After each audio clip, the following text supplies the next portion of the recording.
morning. My name is Daniel. Welcome to Orchard Park Secondary School, home of FRC Team 2026. If you have any questions throughout the day, please feel free to ask me. I'd like to introduce our next speaker, Lisa Ramaraj, presenting Getting Started with First Tech Challenge. Thank you. Hello, I am the First Tech Challenge Program Manager in Ontario, and I'm going to talk about everything involved with a First Tech Challenge team. So this is titled First Tech Challenge Guide because this is the guide I created to really walk people through what FTC is and just the different aspects and kind of group them together. So if you schedule a meeting with me to learn about First Tech Challenge, this is the exact same presentation I would be giving you because all the information is neatly tied up in here in a bow. I always start off my presentations with a thank you for your interest in providing this opportunity for your students. Participating in these programs is a great opportunity for your students to compete, connect, and experience the excitement of being part of such an inspiring community. And I also love showing off this photo because confetti, who doesn't love a confetti photo? All right, so this guide is set up into 4 sections. So there's an overview of FTC, the steps of administrating a team, build season, and competition season. So what is First Tech Challenge? So First Tech Challenge is a program for students from grades 7 to 12 where they're challenged to design, build, and program robots to compete in a head-to-head challenge in an alliance format. If any of you are familiar with FRC, it's very similar in the sense that the game changes every single year. And at the beginning, but our season starts in September. So at the beginning of September, the game gets revealed. There's a manual about an inch thick and a game animation that shows you what you're going to do in the game. And then teams have about 6 to 8 weeks, maybe a little bit more, to design, build, and program the robot to play the game. And when they go to competition, they play matches against other teams in an alliance format, 2v2. Your partner for one match could be your opponent in your next. And then teams get ranked by how they do in those matches, and they get to pick their alliance partners for playoff rounds. Along with the robot matches, there are also different awards that kind of highlight different aspects of the team. So design, build, their business plans, outreach, their aesthetic, really anything else, because these are really multidisciplinary teams. So you can really tailor it to what the students are interested at the time. So the great benefits are you get to learn the STEM fundamentals at your own pace and with a reason that's really fun versus like just a grade in a book. You get to apply learning academic content that aligns with standards, and there's career-focused hands-on learning in a team environment, which is very applicable to how the real world works.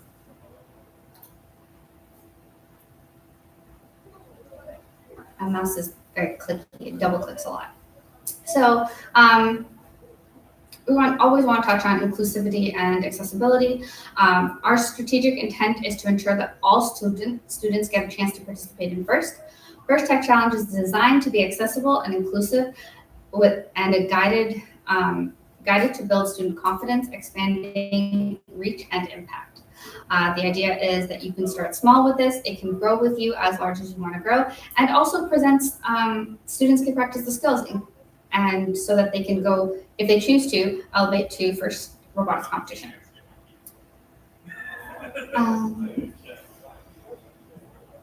Let's see if this plays. It's a great video on what is First Tech Challenge.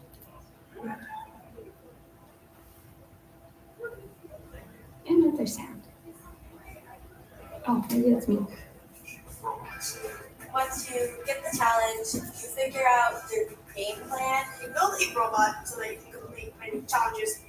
Teams use a reusable kit to program robots in a variety of coding languages. Every year you also learn more about coding, so then the codes get better and better.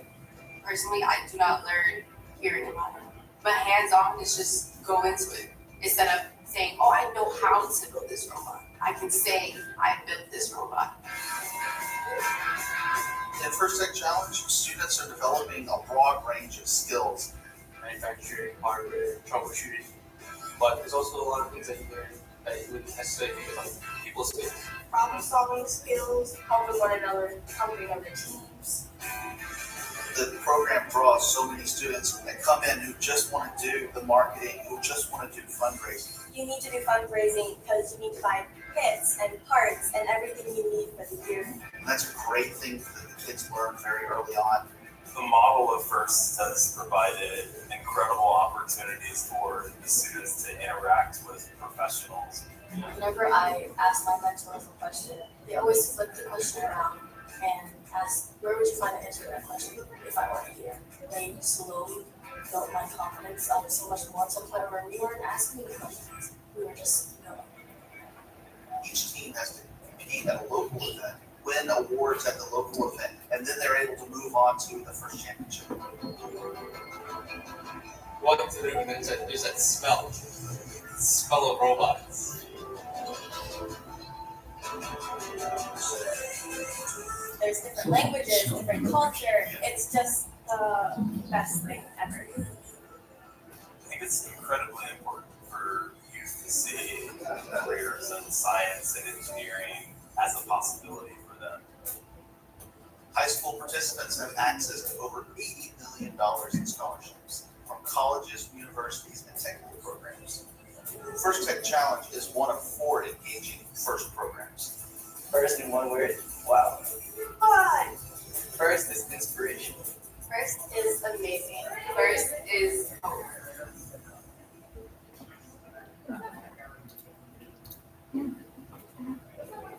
Okay. Okay, we're back. So these are a few photos from competitions. We'll say the competitions are really where the magic happens because while the students are and the teams are working on their robots, they're kind of working in their own kind of world. They're like, okay, this is what we learned, this is what we're doing. But at competitions, they get to see how different students from all across Ontario and at the world level, all across the world, what they built with the exact same rule book and guidelines that they got. So it's a really cool way to like see someone do something that you never thought of, get to interact with their teams, play with them, and build all of those like soft skills, like collaboration. You have to be strategic, those interpersonal skills, which are super important. And our competitions are super, super fun. The roles the students do on the team are very much prepare them for the roles that they would have in their careers or potential career opportunities. So like team captains for their teams. This could lead to this is very applicable to like being a CFO, a CEO, a president, a project manager. Being a programmer on a team, being a software designer, it can lead to IT infrastructure, game design, web design. Being on the build team, that could definitely lead to being a mechanic, a mechanical engineer, electrician, electrical engineer, all those kinds of options. Being on the design team, be an engineer, you could be an animator, even marketing.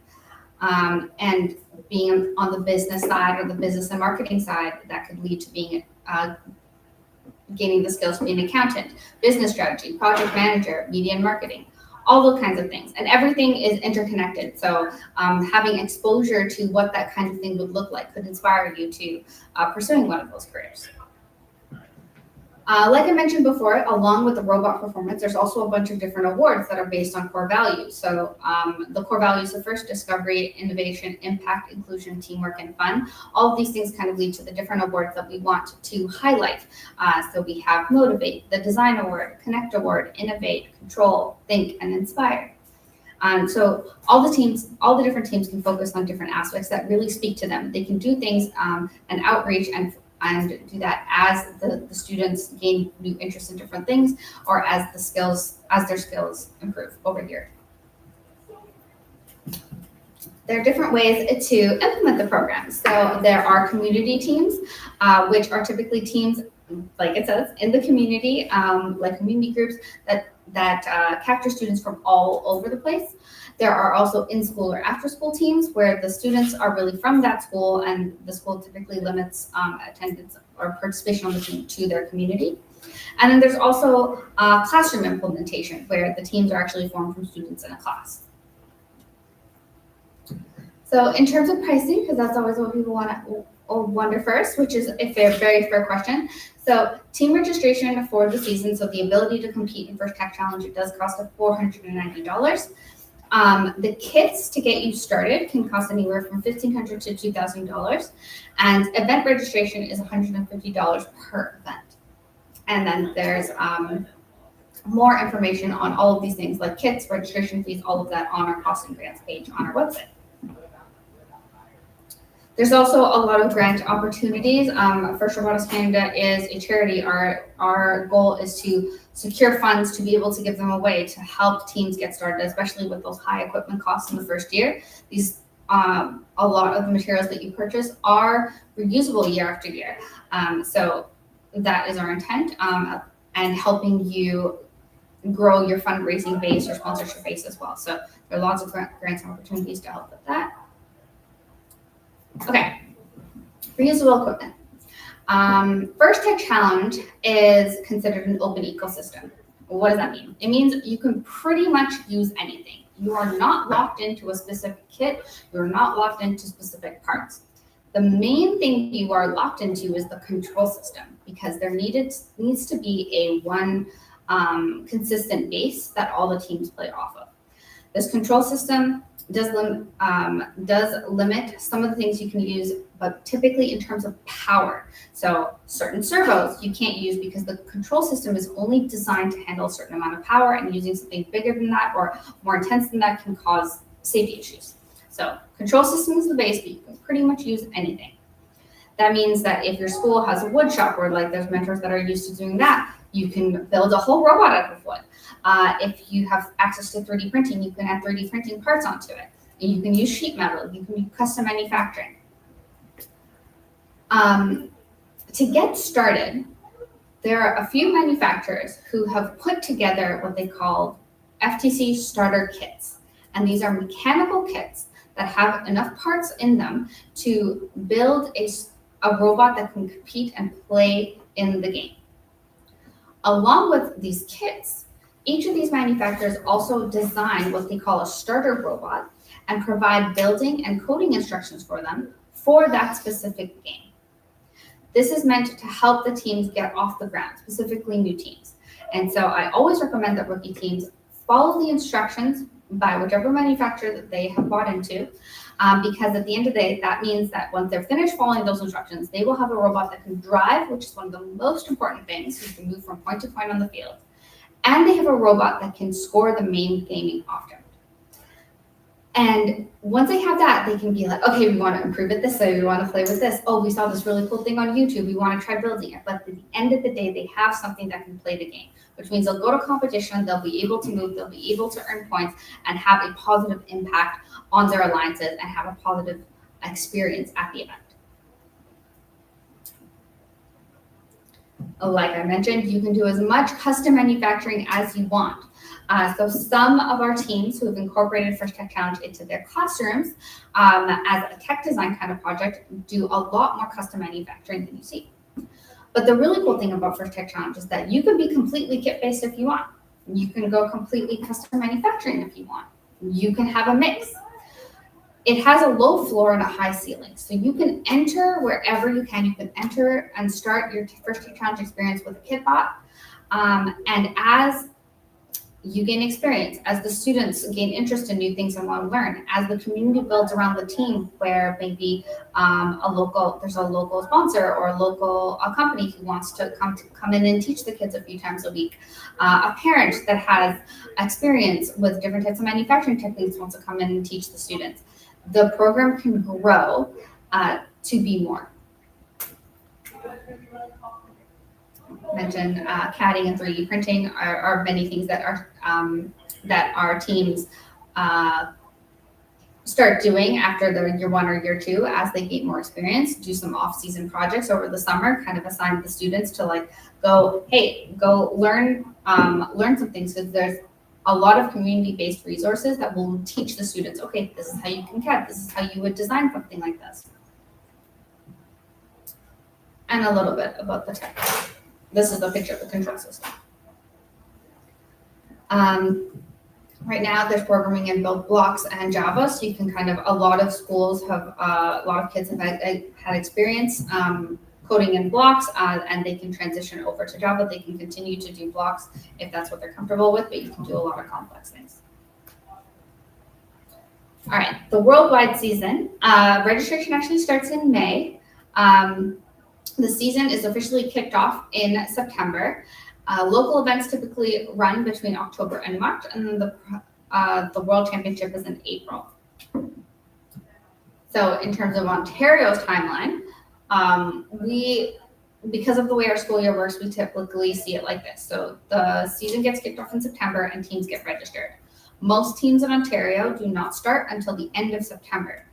My rule of thumb is as long as you have approximately 6 weeks between when you get started and when you compete for the first time, you can have a very positive and successful season.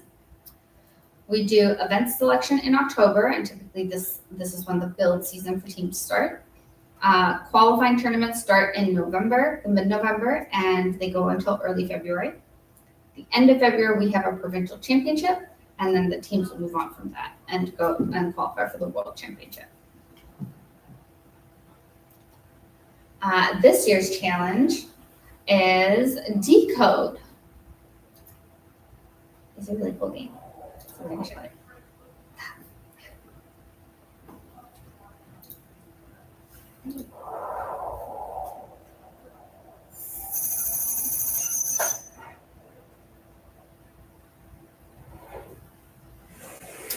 She's 2017. Yeah. Welcome to the First Tech Challenge 2025-2026 season game, Decode, presented by RTX. Decode is played by 4 randomly selected teams, 2 per alliance. Your opponent for one match may be your partner for another. Robots must be built to meet the specifications in the competition manual and fit within an 18-inch sizing cube. Robots and their extensions must remain within the 18-inch sizing cube until the end game. The game is played on a 12-foot square playing field with a foam tile floor and 1-foot-high walls. On the playing field is a red alliance goal and a blue alliance goal. At the exit of each goal is the classifier ramp and a gate. April tags are located on the goal to assist with targeting. On the field, there are 24 purple artifacts and 12 green artifacts. Robots start each match in one of 2 locations and can hold up to 3 artifacts. At the start of each match, a motif made up of 3 artifacts is randomly selected and indicated on the obelisk. During the first 30 seconds of the match, robots are autonomous. Robots can use sensors to decode the motif, leave the starting line, and store artifacts in the goal. Artifacts that enter the goal and exit to the classifier ramp earn points. Once the classifier is full, any additional overflow will score, but will earn fewer points. At the end of auto, alliances earn additional points if the artifacts in the classifier match the motif pattern. During the following 2 minutes of the match, drivers control their robots. Robots continue to score in their goal, open the gate to clear the classifier, and collect artifacts from their human player. Alliances that score enough artifacts in their goal throughout the match will earn an additional ranking point. The last 20 seconds of the teleoff period is the end game. Robots continue to score to fill their classifier to form the motif pattern. As time runs out, robots race to their base where they can expand in height. Points are awarded to robots partially in their base, and even more points are awarded to robots fully in their base. If both robots fit within their base, the alliance receives bonus points.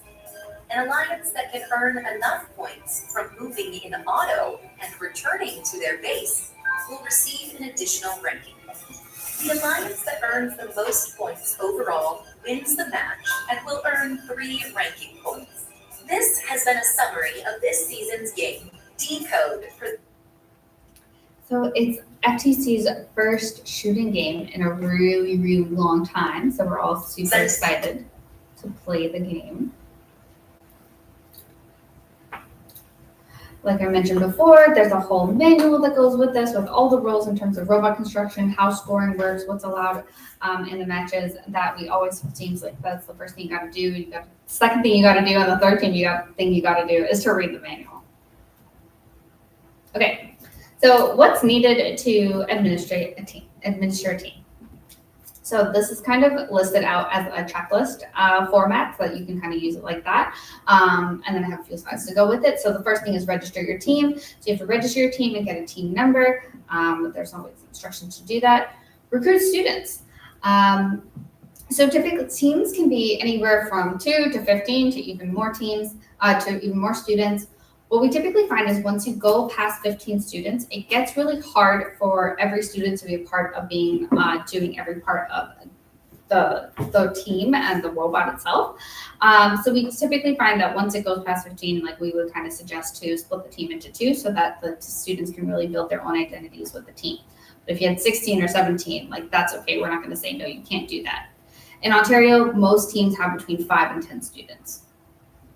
The big thing is like to emphasize that no technical skills are required, just enthusiasm and a willingness to learn.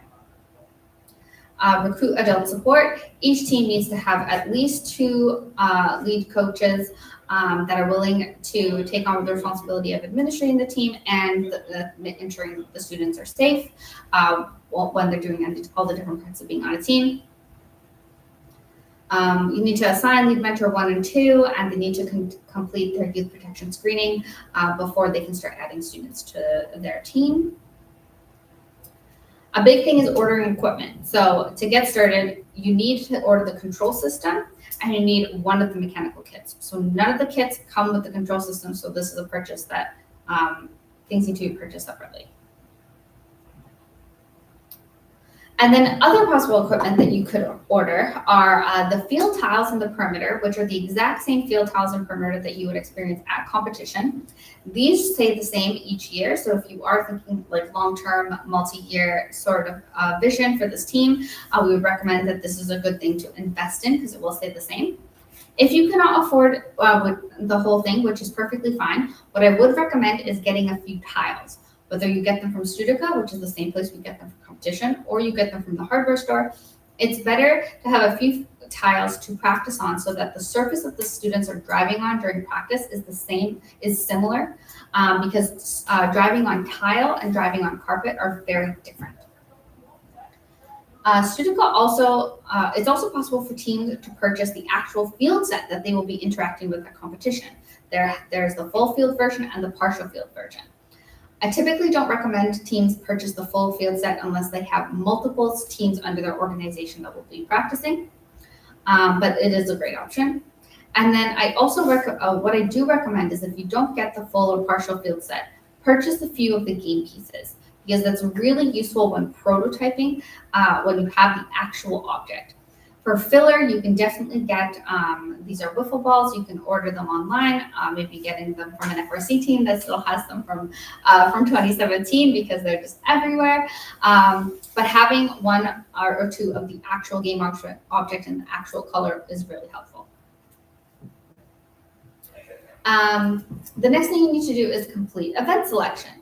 So there's a lot of words on the slide, but the very short of it is that event selection in Ontario happens in 2 rounds. The first round, the lead mentor 1 or 2 will rank all of the events in terms of on their preference. And then they will have about 4 days to do this. I go through, I put teams into their different events. I let all the teams know where they got into their first event, and then they do it again for round 2, knowing where they got in round 1. The reason we do it like this is because sometimes teams have only one other weekend that works for them, or they want to prioritize having X number of weeks between their events. So we always let them choose one after the other. And then if there's spots left over after round 2 closes and the teams have been assigned, we open it for 3rd place. There's a lot of events all across Ontario. This year we have 14 events. And then another thing that a task for the administrator is to add teams to the team roster. So this serves 2 purposes. One, students will be required to have their parent electronically sign a consent release form. This ensures that the parent we know that the parent is aware that they're participating in the program. And it also creates a record of the student as part of a first team, which gives them access to scholarships and other opportunities. And then once you are assigned to your events, you do have to officially sign up for them and pay your registration fee to the tournament. Okay. Next is, all right, now that all that paperwork and ordering is over, we go to build season. So build season can look like anything from September all the way up to your first event. Again, this is structured like a checklist. But the first thing we always advise is read the manual again, and read the manual again. You cannot, even if you are going to build the starter robot, we highly recommend reading the manual to understand what you can and cannot do, the general idea of the game, and how to score points. There's some questions you can ask to help the students get started in thinking about what they want to build. And then you have to decide what you want to build. The recommendation is to rank the tasks by importance, and I say the first thing has to be drive. You have to make sure you can do that. And then I always recommend for new students, rookie teams, to start with the basic block design by the kit manufacturer. Then you can build, you can prototype, you can take it apart, you can test all these things. The community loves sharing videos and ideas of what worked and what didn't work. So going on YouTube, going on Chief Delphi is a great way to get ideas on what other teams are doing and how they're doing it. Then there's controls, wiring, programming, and troubleshooting. Programming never works the first time. You always need to troubleshoot, so make sure that you have enough time for that. And then there's a concept of the engineering portfolio. So what is it? The engineering portfolio is considered a summary of your engineering notebook. So now what is an engineering notebook? Typically an engineering notebook is a record of pretty much everything that you've done. And so what we recommend for teams is at the end of every meeting, write an entry. It's like, what did you do today? Even if you spent hours troubleshooting something, write it in. Take a photo. So you have that record of what you've done. And what's really cool, because at the end of the season, even if you felt like, oh, we took so long, we didn't do much, you can go back and see like how many hours you spent doing things, which is really cool for progress. The engineering notebook is a summary of that. So it's about 15 pages, and it can have anything that the team wants to convey to the judges. So a profile of all the members, and sketches from when you first started your design, what your end design looked like, different controls or programming things that you're really proud of, different things that you've done for outreach. It can be really tailored to the awards that you want to try to win, so that, because this is your opportunity to give something to the judges that they can take away. Another fun part of during build season is marketing and branding. So creating your unique team name, your logo, colors. Some teams create shirts, banners, pit displays. And then first is for inspiration and recognition of science and technology. So outreach is a huge thing, and also sponsorship. So teams engage with their community and build relationships to promote STEM and sustain their teams. So this is a lot of this can be done in the off season, but also during build season as well. Show your sponsors, show the community what you're working on, and raise money for your team. In First Tech Challenge, every team gets a scheduled judging interview. So it's 5 minutes of a presentation that you can present to the judges, and then about 5 minutes of questions. So we always recommend that teams practice presenting their robot, their team accomplishments, and key aspects of their season to their teacher, or just practice talking about it. You can very much tailor the presentation towards the specific awards that you want to be contenders for. And some tips are like to clearly explain your engineering process, your problem-solving strategies, and how you collaborated as a team. Rehearse answering potential questions confidently while ensuring each member has a chance to contribute to the presentation. So during presentations, teams might make poster boards, they'll bring their robot, they'll talk about the cool things that they love about their robot, like that. And then another thing you have to do before competition is to decide the roles for students and mentors of competition. So all the roles here, I've kind of like delineated them. So like if you had 15 students, you could see how you can give each of them a role. But of course, if you have less than that, if you have 5 students, a lot of these things will be done by the same students, and that is also perfectly fine. So the drive team is made up of a driver, operator, human player, and coach. The coach can be an adult. It's up to you to decide based on the maturity level of your students if you want to have the coach in there. Being on drive team is very stressful. It is very in the spotlight role. So having an adult there can help the students stay focused, help them process their emotions as like there's a lot of high stress. They're in a high stress situation. There's also a pit crew who's responsible for maintaining the robot. There can be a strategy team who develops and executes the game plan for each match, because remember, you're partnering with someone that you've never played before. You've probably never even met them before. You can have a scouting team who would be responsible for observing and collecting information on all the teams and the robots during matches. You can also have main presenters who would be responsible for taking all the questions from the judges or doing the majority of the presentation in the interview. And then, I always put this in, driver practice. Once you build the machine, you need to practice with the machine. So set aside time for your drive team to practice together. Simulate matches so that you can keep practicing your cycles again and again. As much as you can help it, no rebuilds the night before the competition, because then programming is not going to work. It doesn't have time to test. Your drivers don't get time to work with the new mechanisms. So driver practice is key. All right, and now competition season. So the next few slides kind of go through like what a competition is like with photos. So you can see what the days are like. So this is a photo from I will play it, I do have time. It's a photo from our provincial championship a couple years ago. Good morning, teams! Welcome to the 2023-24 First Tech Challenge Ontario Provincial Championship. We are here!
Oh, perfect.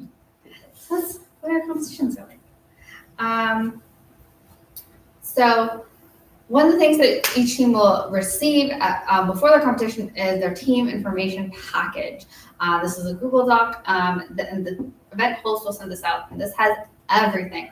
Schedule of the day to judging time to map at the venue, how to order food for the team if the host is providing that service, the pit area size, which is a big thing. We do try to have ideally 10 by 10 spaces for every team. Some venues it can't quite fit, so you have to review that. And then different venue rules, if you can eat in some places, if you can't, where things are.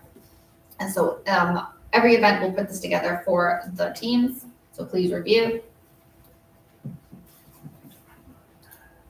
Okay, load in and check in. So teams should arrive when pits open to set up their workspace sufficiently.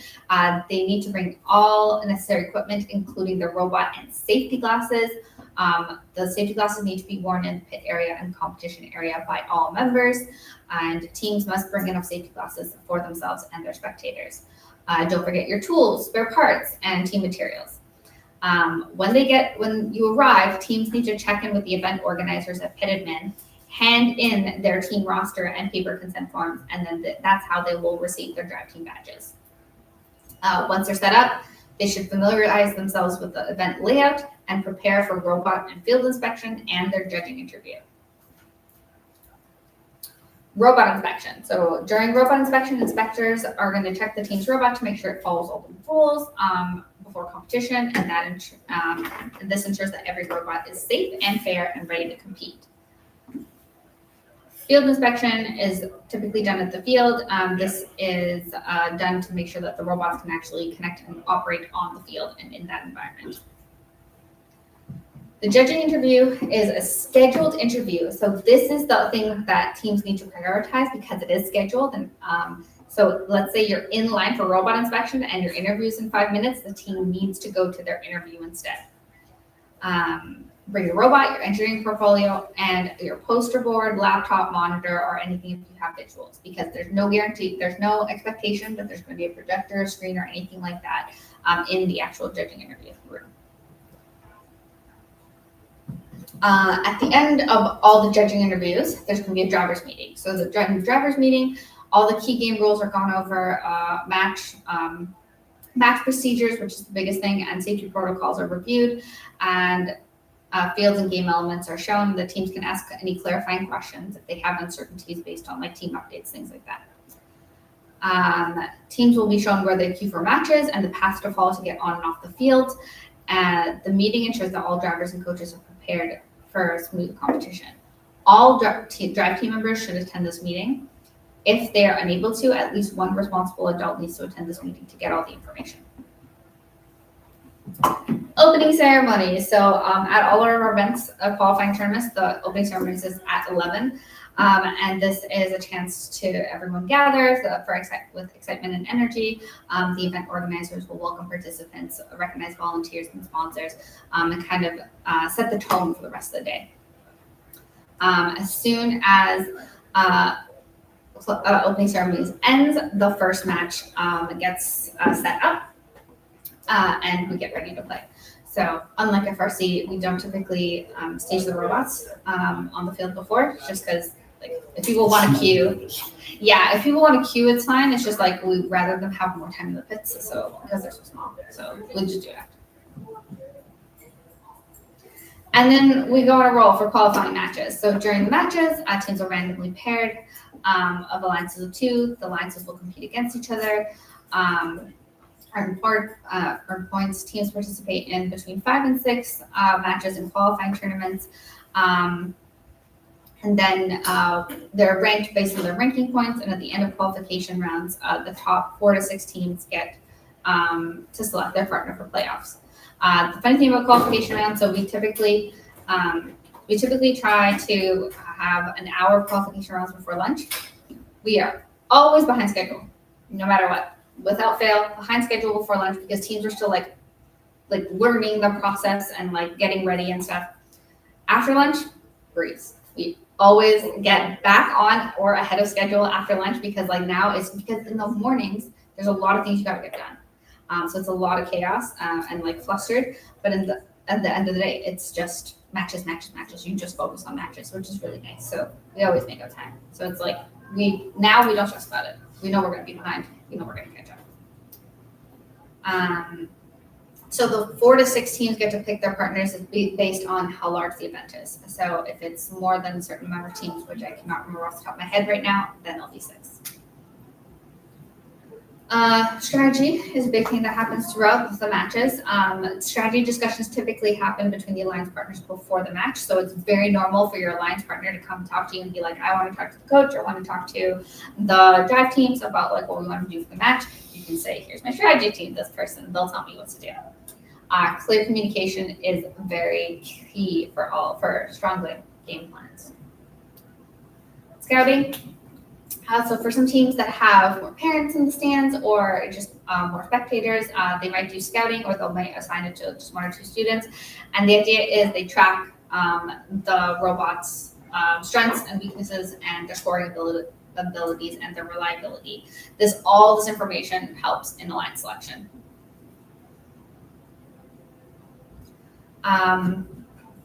The judges, during all of this is going on, the judges are going around the pits and doing small pit interviews and trying to connect with each of the teams. Maybe it would typically be judges that you didn't see before, and they're trying to find out more information, maybe about something you talked about, or they may ask you about something new. And this is also your opportunity to tell them something that you didn't get to talk too much about in your interview.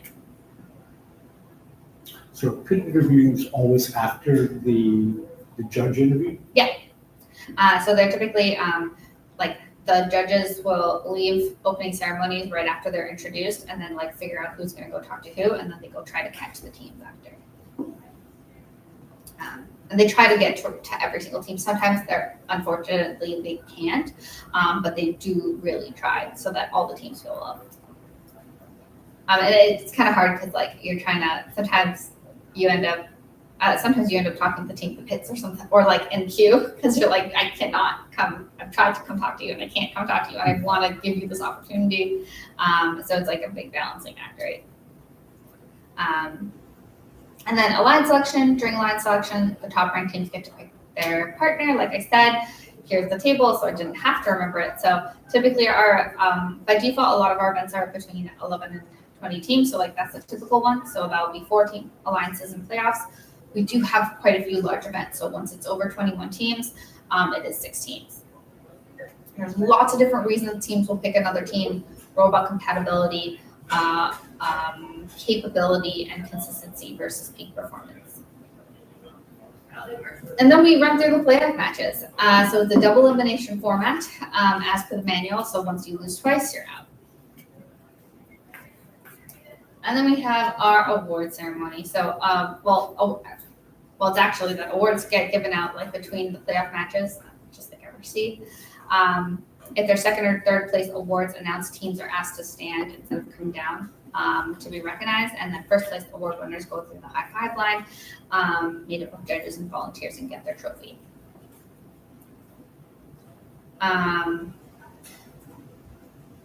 I personally forgot the slide was in here, and the slide is now incorrect.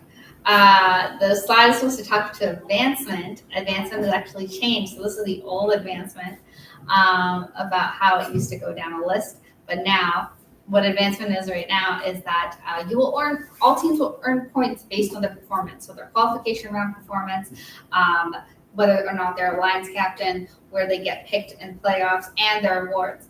And so they'll get ranked by those points, and then the teams, X number of teams, will get to advance to provincials from those events based on those points. So if there's 4 spots, if 4 teams from that event are advancing, then the top 4 teams that have not already advanced will get to advance. So I'll fix the slide. Any questions? What did you say? No, just saying that it's very much the regional model versus the district model. Yeah, it's so for this year, teams will still advance from their individual event. The goal, like 2-3 years down the road, is that teams will get an aggregate of it'll be like the district model where you get points for 2 events and they get counted together and then you advance. But right now, regions, while Ontario was lucky in the sense that when we started, we knew we were already in district model for FRC. So we knew we really liked the idea of having teams play twice. So we built that into it when we were building up. But a lot of regions around the world have built up their event structure where it's like teams most of the teams only get 1 event. So it's really hard for them to increase that.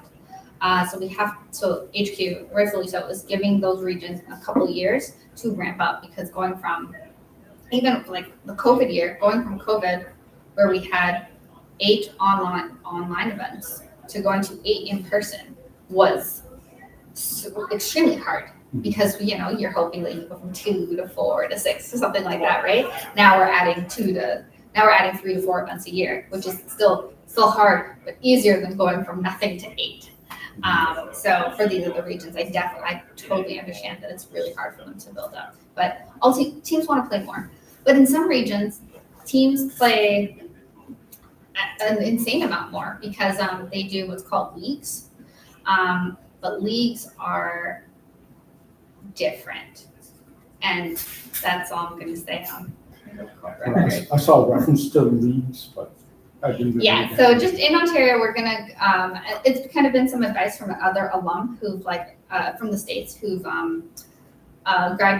they've been through the program and then now they actually have the opportunity to help run them, and they've kind of advised me, it's like stay in qualifiers as long as you physically are capable to, and then kind of leagues is what you do when you need to get some more plays but you can't do qualifiers. But we really, our magic is our events. We really do want that collaboration. We really do want to have everyone come out to something, because other than that, it's just like you're tinkering at your own school, right? So let's say, for each event, there'll be so many who will go to provincials.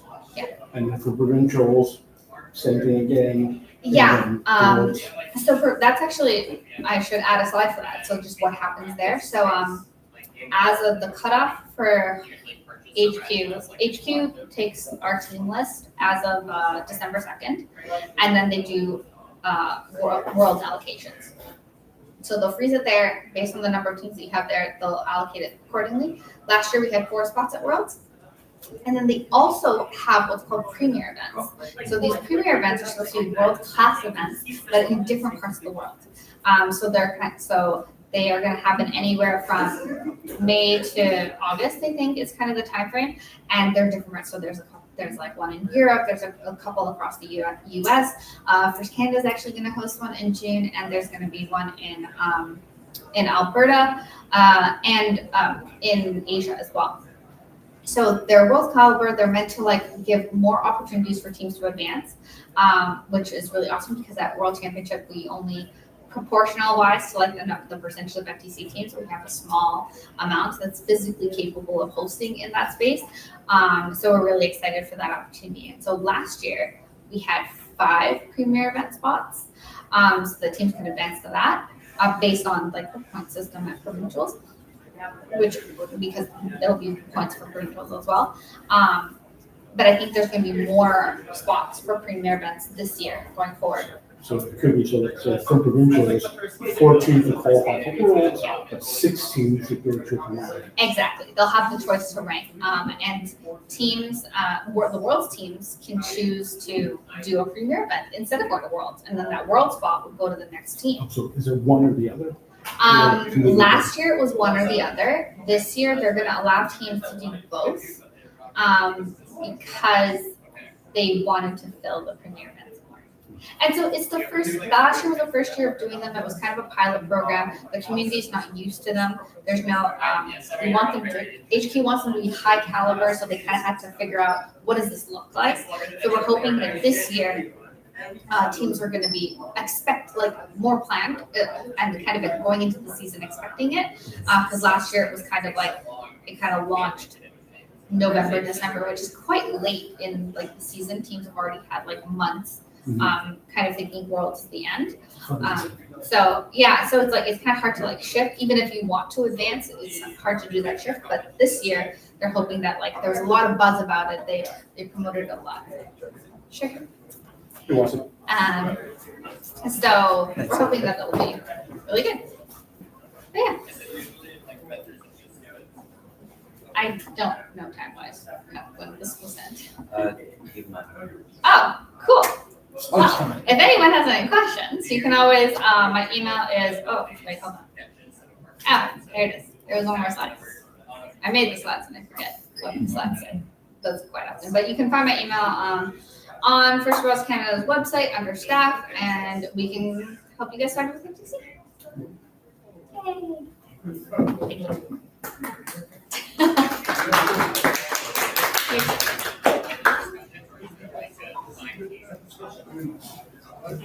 I was told that you were here.